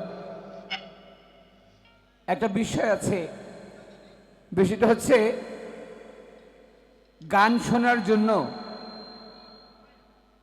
হাজার হাজার লক্ষ লক্ষ মানুষ প্রয়োজন হয় না। শোনার মতো শ্রোতা যদি 2-4 জন হয়, তাহলে ভালো গান করা যায়। সেটার একটা প্রমাণ আপনারা যে কয়েকজনই আছেন, এত সুন্দর পরিবেশ দিয়ে গান শ্রবণ করছেন, যেটা বলার বাইরে। পরিবেশ দেওয়ার জন্য ধন্যবাদ। পাশাপাশি ধন্যবাদ জানাই আমাদের দেলোয়ার পাগলাকে, এত সুন্দর আয়োজন তিনি করেছেন। এই আয়োজন যদি তিনি না করতেন, আজকে আমরা এত সুন্দরভাবে গানও করতে পারতাম না। এটার জন্য আমাদের পাগলার প্রতি ধন্যবাদ। মেইন ভোকালটা একটু বাড়বে। এই যে বাবারা, এই যে বাজানরা কথা বলে না, কথা বলে সমস্যা। তো এবার আমার যে কথা ছিল, পঙ্খানো রূপে কথা রাখলেন দয়াল। আমার দেওয়ার মতো কিছুই নাই। মারটা মাকে, বাবারটা বাবাকে দিয়ে, আল্লাহর দেওয়া 10 যদি দিয়ে আমার তো আর কিছুই থাকে না। তবে হ্যাঁ, মনমোহন সাধুর একটা গান আছে, 2 চোখের জল আর প্রাণেরই টান, তাই বিনে কি মন্ত্র আছে প্রাণের প্রাণ কাছে, একবার আখিনি রেটে নেন প্রাণের প্রাণ কাছে। সুন্দরভাবে বোঝালেন। এবার আমার কাছে প্রশ্ন করলেন, দয়াল, এই যে কবরের মধ্যে গেলে একবার মুনকির নকির করবে 3টা প্রশ্ন, মুনকির নকিরের পরে আসবে রোমান নামক ফেরেশতা, দিয়ে দিবে আপনার কাছে হাতের মধ্যে আমল নামা। এই আমল নামার পরে আবার হাসরের মাঠে গিয়ে আল্লাহ পাক করবেন বিচার। হাসরের মাঠে বিচারের পরেও আরেকটা জায়গা থাকবে, যেটা রাখবে পুলসেরাত। পুলসেরাতপুর পার হওয়ার পরে তারপরে জান্নাত। তো এই যে একবার ফেরেশতারা জিজ্ঞেস করবে, একবার আল্লাহ নিজে বিচার করবে, আবার পুলসেরাত পুল পার হইতে হবে, এত এত পরীক্ষাগুলো দিতে হবে কেন? আর পৃথিবীর মধ্যে, আমার দেহের মধ্যে এই পরীক্ষাগুলো কোথায়? আমি ধন্যবাদ জানাই আমাদের জহির পাগলাকে প্রশ্নটা করার জন্য, কারণ আমাদের অনেক কিছু জানার দরকার। বাবাজি, গুরু শিষ্যের ভাগে যদি কথাটা বলি, দেহের মধ্যে থেকে যদি কথাটা বলি, তাহলে গুরুর কাছে কেউ যদি একবার ভক্ত হইতে যায়, মুরিদ হইতে যায়, গুরুর কাছে একবার মুরিদ হইতে গেলে যে করে গুরুর আশ, গুরু তারে বানায় দাসের দাস। তবু যদি না ছাড়ে আশ, তারে গুরু করে বনবাস, তবুও যদি না ছাড়ে আস, তখন সে হইতে প্রেমে পাস। তো গুরুর কাছে গেলে অনেক পরীক্ষা দিতে হয়, অনেক পরীক্ষার পরে গিয়ে আপনি পরীক্ষায় পাশ করলে তারপর আপনি গুরুকে পাবেন। এটার জন্য বলতেছে এইরকম 7 মুলুকের বাদশা। বাবা দু একটা কথা বলে আমার বিরক্ত দেবেন না তো আপনারা। 7 মুলুকের বাদশা ছিল ইব্রাহিম আদম। ইব্রাহিম আদম যে ফুল বিছানায় ঘুমাইতেন, প্রত্যেক দিন একটা দাসী ওই ফুল বিছানা সাজাইতেন। একদিন দাসী ফুল বিছানা সাজাইতে সাজাইতে ওই দাসী বিছানার মধ্যে ঘুমায় পড়ছে। আর এমন সময় বাদশা আসছে, বাদশা এসে দেখে বাদশার প্রাসাদের মধ্যে দাসী ঘুমায়। চাবুক নিয়ে ওই দাসীর পৃষ্ঠের মধ্যে কয়েকটা বাড়ি দিছে। কয়েকটা বাড়ি খেয়ে দাসী খিল খেলায় হাসে। এবার দাসী ওই চাবুকের বাড়ি বন্ধ করে দিয়েছে বাদশা। এখন দাসী কান্দে, ডাক দিয়ে বলে, দাসী তোরে যখন আমি চাবুকের বাড়ি মারলাম, তোর চামড়া ফেটে রক্ত বের হয়ে যায়, তখন তুই হাসলি। এখন তোরে আমি বাড়ি বন্ধ করে দিলাম, এখন তুই কান্দোস। দাসী ডাক দিয়ে বলে, বাদশা আপনি আমার মনিব, আমি আপনার চাকর। মনিবের বিছনায় ঘুমাইছি, এটা আমার অপরাধ হয়েছে, এই জন্য আপনি আমার চাবুকের বাড়ি দিয়া বাড়ি দিচ্ছেন, আমার অপরাধ মাফ হয়ে গেছে, এই জন্য হাসছি। বলে, তাহলে দাসী তুই কাঁদবি কেন? বলে, বাদশা আমি কাঁদলাম এই জন্য, আপনি আমার মনিব, আপনি আমারে মারলেন, জেনে রাখবেন আপনারও তো একটা মনিব, দুনিয়ারও তো একটা মনিব আছে। আমি 2 মিনিট আপনার বিছানায় ঘুমাইছি, এর জন্য যদি আমার পিঠের মধ্যে 4-5টা বাড়ি হয়, তাহলে ওই মালিকের বিছানায় আপনি ঘুমাইতেছেন, আপনার পিঠের মধ্যে কতগুলো বাড়ি। ওই বাদশার মধ্যে হুঁশ চলেছে, ঠিক তো, আমার যে চাকর সে আমার বিছানায় ঘুমাইছে, এর অপরাধ হয়েছে, তাহলে দুনিয়ারও তো একটা মালিক আছে, ওই মালিকের বিছানায় আমি ঘুমাই। বাদশা সারা রাত্র ভরে আর বিছানায় ঘুমায় না, ফুল বিছানার মধ্যে বসে বসে ভাবে আল্লাহরে পাওয়া যাবে কিভাবে। হঠাৎ করে দেখে তার প্রাসাদের ছাদের মধ্যে একটা রাখাল ছেলে, ওই রাখাল নিচে নামছে। বাদশা কিরে রাখাল, তুই আমার প্রাসাদের ছাদে কি করস? কয়, প্রাসাদের ছাদে কি করি? প্রাসাদের ছাদে আল্লাহরে খুঁজি। প্রাসাদের ছাদে আমার একটা উট হারিয়ে গেছে, ওই উটটারে খুঁজি। বাদশা ডাক দিয়ে বলে, আরে বেটা, রাজপ্রাসাদের ছাদের মধ্যে কি কখনো উট আসতে পারে? ওই রাখাল ছেলে ডাক দিয়ে বলে, বাদশা প্রাসাদের ছাদে যেমনি করে উট আসতে পারে না, আপনি যে ফুল বিছানার মধ্যে বসে বসে আল্লাহরে ভাবতেছেন, ফুল বিছানার মধ্যে বসে আল্লাহরে পাওয়া যাবে না। ওই বাদশা তো অবাক হয়ে গেছে, সত্যি কথা তো, নিজের প্রাসাদ ছেড়ে চলে গেছে বাইরে। 12 বছর পাগলের মতো ঘুরতে ঘুরতে ঘুরতে ঘুরতে এক জায়গার মধ্যে গিয়া দেখা পাইলেন তার গুরুর কাছে। এক ব্যক্তি গুরুর কাছে গিয়ে বলে, দয়াল, 12 বছর পর্যন্ত ঘুরতে ঘুরতে আপনার আমি পাইছি, আপনি আমারে মুরিদ করে নেন। গুরু কয়, বাবা তোর আমি মুরিদ করতে পারি, এক শর্ত। বলে, কি শর্ত? কয়, প্রত্যেক দিন সকালবেলা বনের মধ্যে যাবি, বনের মধ্যে গিয়ে গাছ কাটবি, গাছ কাইতে গাছের লাকড়ি রে, গাছ কাইতে গাছের লাকড়ি বানাবি, লাকড়ি বানায় ওই লাকড়ি আইনা আমার এতিমখানার মধ্যে দিবি। এই চাকরি যদি 12 বছর করতে পারোস, তাহলে তোর আমি মুরিদ করতে পারি।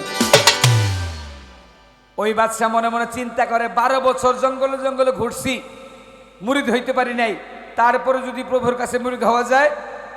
12 বছর পর্যন্ত নিজের জীবনে, যে বাদশা জীবনে হাত দিয়ে কোনোদিন কাজ করে নাই, সেই বাদশা কুড়াল দিয়া লাকড়ি ফাড়ে, গাছ কাটে, লাকড়ি ফাড়ে, লাকড়ি শুকায়, নিয়ে এতিমখানার মধ্যে দেয়।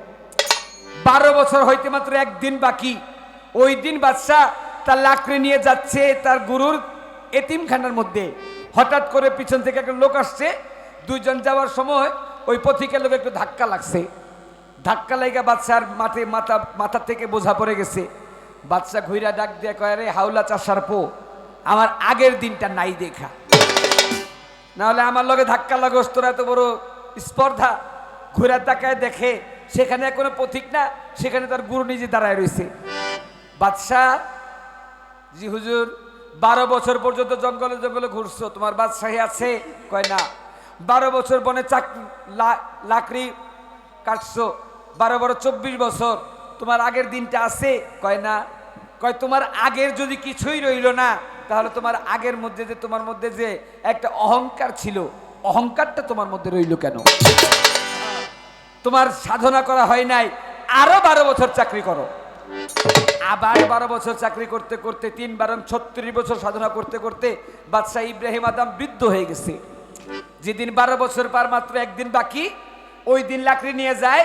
এর আগের বার তো ওই পথিক সামনে থেকে এসে ধাক্কা দিছিল, এইবার পিছন থেকে এক লোক এসে ধাক্কা দিয়ে ফলাই দিছে। বাদশার মাথা থেকে বোঝা পড়ে গেছে। বাদশা হাবুর কাটতে কাটতে গিয়া পথিকের পায়ের মধ্যে জড়ায় ধরছে, ভাই আমি চোখে দেখি না, বৃদ্ধ হয়ে গেছি, চোখে কম দেখি, তোমাকে না দেখে তোমার সাথে ধাক্কা লাগছে, তুমি একটু ব্যথা পাইছো, তুমি আমাকে মাফ করে দাও। আর উপরের দিকে তাকায় দেখে যে সেইটা আর অন্য কেউ না, সেটা বাদশার নিজের গুরুই ছিলেন। ডাক দে বলে, দয়াল। গুরু ডাক দে বলে, বাদশাহ এই 3 বারং 36 বছর সাধনা করার পর এখন তুই মুরিদ হওয়ার যোগ্য হয়ে গেছিস। তাই দয়ালের কাছে, গুরুর কাছে যদি কেউ যায়, গুরু তার আগে পরীক্ষা করে, বারবার পরীক্ষা করতে করতে করতে করতে যখন ভক্ত হওয়ার উপযুক্ত হয় তখন তার মুরিদ করে নেয়। 3 বারং 36 বছর সাধনা করেছিল শেখ ফরিদ আউলিয়া। 1-2 বছর না, 3 বারং 36 বছর সাধনা কইরা তারপর তিনি আউলিয়াতি হাসিল করছে। একবার যদি আউলিয়াতি হাসিল করে ফেলে, সে ব্যক্তি হয়ে যায় অলি আল্লাহ। যে বাদাম বিক্রি করে তারে বলে বাদামওয়ালা, নৌকা চালালে নৌকাওয়ালা, রিক্সা চালালে বলে রিক্সাওয়ালা, আর যে আল্লাহর নিয়ে খেলামেলা করে তারে বলে অলি আল্লাহ, আল্লাহওয়ালা বা অলি আল্লাহ। আর যে ব্যক্তি অলি আল্লাহ হয়ে যায়, অলি আল্লাহ হওয়া আর বেহেশত হাসিল করা এক কথাই বটে। গুরুর কাছে মুরিদ হইলে সে মরার মতো মরে যায়। মরার মতো মরার পরে ওই বেহেশতের মধ্যে যেমনি করে মুনকিনকে প্রশ্ন করব, যেমনি করে পুল সিরাত পুল পার হইতে হবে। আসলে আমরা তো অনেকে বুঝি না পুল সিরাত পুল কি। পুল শব্দের অর্থাৎ ব্রিজ, সিরাত শব্দের অর্থাৎ চরিত্র। আপনার স্বভাব, আপনার চরিত্র কেমন, এগুলো দেখে তারপর আপনাকে ওই পুল সিরাতের পুলের মধ্যে পার করানো হবে। আপনার চরিত্র যদি ভালো থাকে, পুল সিরাতের পুল হবে আপনার জন্য প্রশস্ত ব্রিজ। আর যদি আপনার চরিত্র খারাপ থাকে, তাহলে আপনার চিকনের চুলের চাইতে চিকন, হীরাও চাইতে ধার হবে।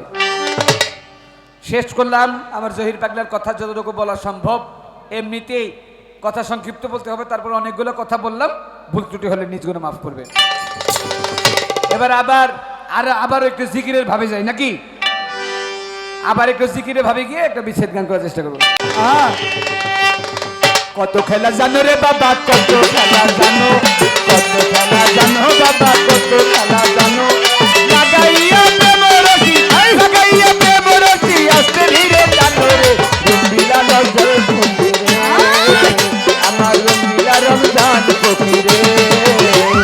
কত খেলা জানো বাবা, কত খেলা জানো, কত খেলা জানো রে বাবা, কত খেলা জানো।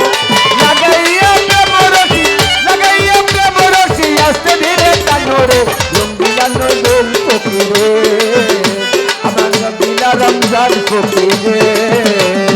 কত খেলা জানো মালা, কত খেলা জানো, কত খেলা জানো রাজা ফকির, কত খেলা জানো তোর বালা দিয়া প্রেমরসি, বালা দিয়া প্রেমরসি, আস্তে ধীরে জানো,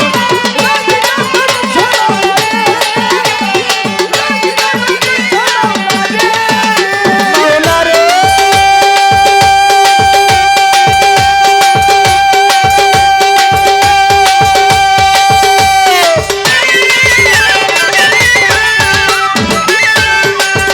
বাবা কাউরে রাখো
রমজান থেকে যাইবারে ছাড়িয়া রে আমায় বলে ছাড়িয়া রে যাইবারে ছাড়িয়া রে আমায় যাইবারে ছাড়িয়া রে মালা রাখবো না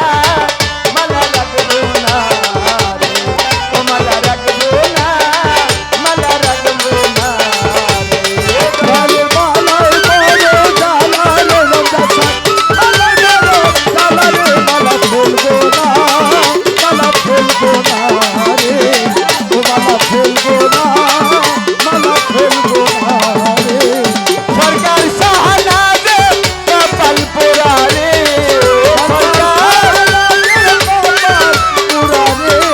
সরকার শাহনাজে কপাল পোড়া রে দিও চরণ ধুলি রে তোমার চরণ ধুলি রে তোমার দিও চরণ ধুলি রে তোমার দিও চরণ ধুলি রে মালা ফেলবো না মালা ফেলবো না মালা ফেলবো না মালা ফেলবো না ঘরের মালায় বড় জ্বালা রে রমজান জ্বালা রে মালা ফেলবো না রে ও মালা